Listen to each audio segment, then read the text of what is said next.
Start para. The human factor is of supreme importance in the educational process. Education is a mirror in which developmental process finds its reflection. In a developing society, modernization is largely a function of education, and the developmental process may be considered synonyms to the process of education. Much is demanded of teachers today, and these demands will grow. The success of educational process depends to a great extent on the character and the ability of the teacher, who is the cornerstone of the need of education.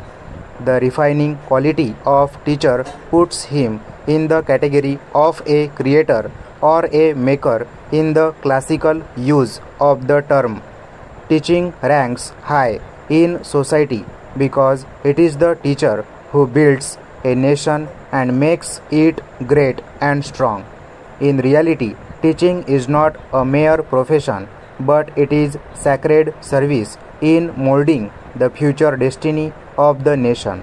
Therefore, society should pay due respect to this profession and make the teacher self-sufficient, because economic self-sufficiency is a great source of satisfaction, self-respect, mental freedom, and moral strength.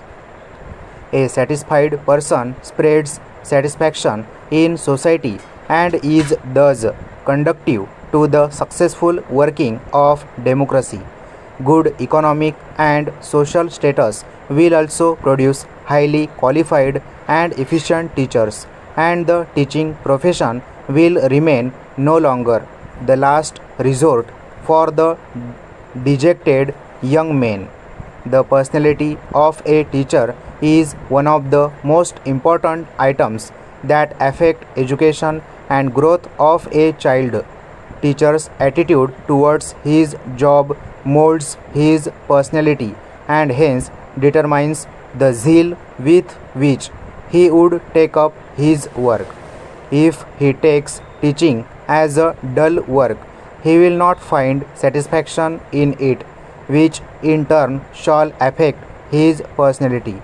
If he thinks that he has adopted teaching as a career simply because he was unable to find place in any other field in life, he would continue teaching with a useless attitude.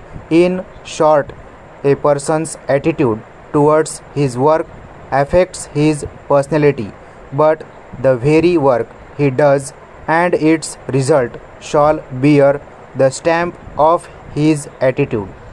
What the investigators are trying to emphasize is that if a teacher takes his work with a negative attitude, the same would be filtered down to his students, and they would not be able to derive full benefits of education they receive from him.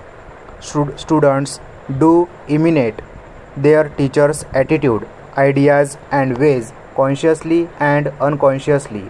Hence, teachers must have favorable attitude towards their work.